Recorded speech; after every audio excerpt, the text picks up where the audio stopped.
हमारे YouTube channel स्माइला tutorials में आपका स्वागत है। अगर आपने अभी तक हमारे इस चैनल को सब्सक्राइब नहीं किया है तो कृपया करके इसे सब्सक्राइब अवश्य करें और बेल आइकन को प्रेस करना ना भूलें ताकि आपको हमारी नई वीडियोस के नोटिफिकेशन साथ साथ मिलते रहें। मैं ब्रिजराज कंप्यूटर फैकल्टी। आज हम subject computer science class 8 chapter 8 memory units में इस चैप्टर के फिल इन द ब्लैंक्स और फुल फॉर्म्स पढ़ेंगे। तो ये चैप्टर शुरू करने से पहले आपको मेमोरी यूनिट के बारे में बताना चाहूँगा कि जिस तरह कंप्यूटर में इनपुट यूनिट आउटपुट यूनिट होती है उसी तरह मेमोरी यूनिट भी होती है। इनपुट यूनिट का काम है कंप्यूटर को डाटा देना और आउटपुट यूनिट का काम है डाटा डिस्प्ले करना। और मेमोरी यूनिट का काम क्या है? मेमोरी यूनिट का काम है डाटा को स्टोर करना। कंप्यूटर में मेमोरी दो तरीके से डाटा स्टोर कर सकती है, टेम्परेरली और परमानेंटली।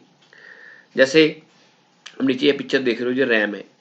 रैम क्या करती है? डाटा को टेम्परेरली स्टोर करती है। ये आगे जो आपको हार्ड डिस्क नजर आ रही है, ये सेकेंडरी स्टोरेज डिवाइस है, जो डाटा को परमानेंटली सेव करती है। बाकी इस चैप्टर में डिटेल में पढ़ेंगे। अगर सिंपल शब्दों में बात करें तो मेमोरी का मतलब है कि मेमोरी कंप्यूटर का ब्रेन है, जिसका काम क्या है कि ये डाटा को स्टोर करती है। तो सबसे पहले बात करते हैं fill in the blanks. Number 1, a group of dash bits is called byte. Option है 8, 16, 32 या 64। मीन्स कि कितने बिट्स के कॉम्बिनेशन को जो ग्रुप को बाइट बोलते हैं। तो इसका सही आंसर है 8 बिट बाइट्स। ये टर्म कंप्यूटर में यूज होती है मेमोरी को मेजर करने के लिए। तो सबसे छोटी जो यूनिट होती है दैट इज बिट। बिट का मतलब 0 या 1। जब 8 बिट्स को इकट्ठा कर देते हैं तो उसका क्या बन जाता है? बाइट। नंबर 2, ए बिट और a binary digit may be represented by logical dash and dash. इसके ऑप्शंस है 0,1, 0,0, 1,2 या 2,2। तो इसका सही आंसर है 0,1। मीन्स बिट या बाइनरी डिजिट को हम कंप्यूटर में लॉजिकली 0 या 1 से डिनोट करते हैं। क्यों? क्योंकि computer electronic device. Electronic device में से दो चीजें होती हैं, 0 और 1।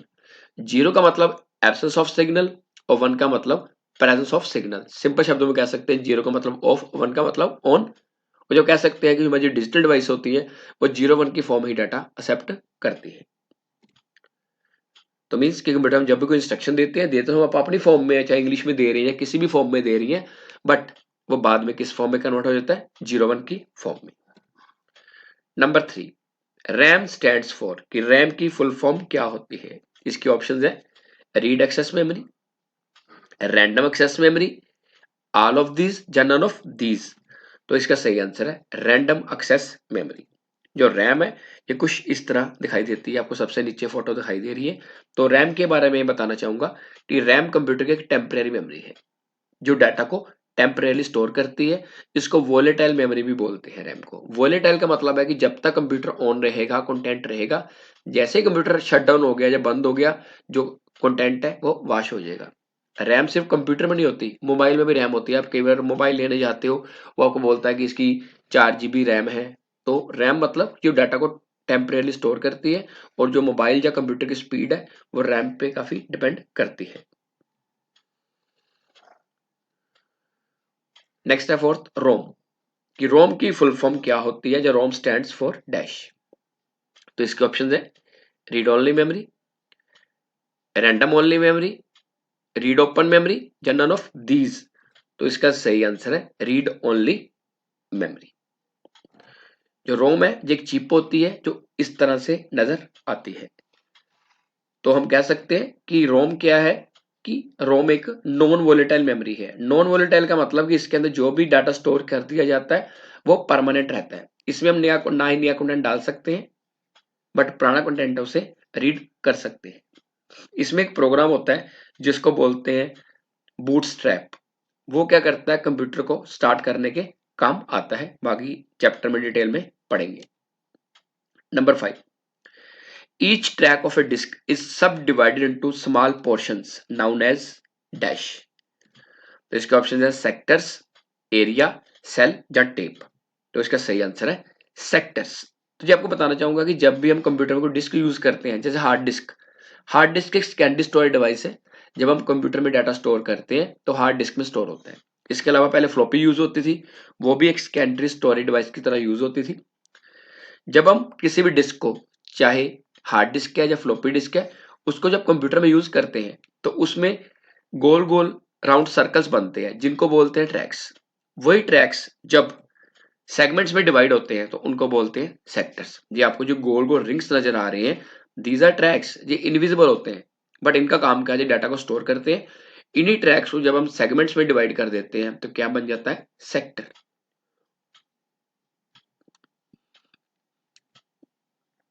नेक्स्ट है फुल फॉर्म्स।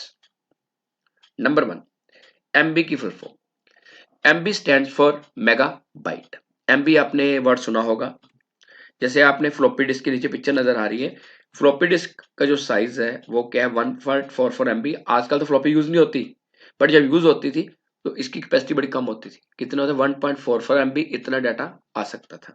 उस टाइम डाटा लोगों का कम होता था, बट आजकल ऑडियो वीडियो पिक्चर की साइज बहुत बड़ा होता है, इसलिए फ्लॉपी अब ऑब्सोल्यूट हो चुकी है। आपने सीडी देखी होगी कभी, सीडी के ऊपर कभी देखना लिखा होता है 700 MB। इस सीडी के अंदर हम 700 MB डाटा स्टोर कर सकते हैं या 80 मिनट का डाटा स्टोर कर सकते हैं। Number 2, GB. जीबी वर्ड आपने सुना होगा, गीगाबाइट, कि जब आप केवल मेमोरी कार्ड लेने जाते हो तो मेमोरी कार्ड को लिखा होता है 8 GB, 16 GB, 32 GB या 64 GB। मीन्स की जीबी का मतलब कि कितनी उसकी कैपेसिटी है डाटा स्टोर करने की। इसी तरह आप डीवीडी का भी देखना, डीवीडी के ऊपर जो साइज है वो लिखा था 4.7 GB। मीन्स की जो सीडी और डीवीडी दिखने में एक जैसे हैं, बट फर्क क्या है, डाटा स्टोरेज में। नंबर 3 है एस रैम। एस रैम मतलब स्टैटिक रैम। ये स्टैटिक रैम क्या है, स्टैटिक रैंडम एक्सेस मेमोरी। ये कह सकते हैं कि जो हमारी रैम है उसी की एक ये टाइप है। रैम दो तरह की होती है, स्टैटिक और डायनामिक। स्टैटिक रैम जो है ये फ्लिप फ्लॉप की बनी होती है। फ्लिप फ्लॉप एक इलेक्ट्रॉनिक सर्किट होता है जो कुछ बिट्स डाटा स्टोर कर सकता है। और जो डायनामिक रैम है उसमें कैपेसिटर लगे होते हैं। उसके बारे में जब मैं क्वेश्चन आंसर पढ़ाऊंगा तब डिटेल में बताता हूँ। नंबर 4, प्रोम की फुल फॉर्म। जो प्रोम है ये रोम की एक कैटेगरी है। तो प्रोम की फुल फॉर्म है programmable read only memory. Number 5 है आईआर। आईआर का मतलब है इंस्ट्रक्शन रजिस्टर। रजिस्टर के बारे में बताना चाहूंगा कि हमारे जो रजिस्टर्स हैं ये सीपीयू के अंदर होते हैं जो डाटा को टेम्परेरली स्टोर करते हैं। बट रजिस्टर में क्या होता है, हम कुछ बिट्स तक ही डाटा स्टोर कर सकते हैं। कुछ रजिस्टर जो हैं वो 8 बिट डाटा स्टोर करते हैं, कुछ 16 बिट स्टोर करते हैं। तो आईआर का मतलब हो गया इंस्ट्रक्शन रजिस्टर। तो आज के लिए इतना ही। अगली बार फिर किसी नए टॉपिक के साथ मिलेंगे। अगर आपकी कोई क्वेरी है तो आप कमेंट सेक्शन में पूछ सकते हैं या अपने कंप्यूटर अध्यापक की मदद ले सकते हैं। धन्यवाद।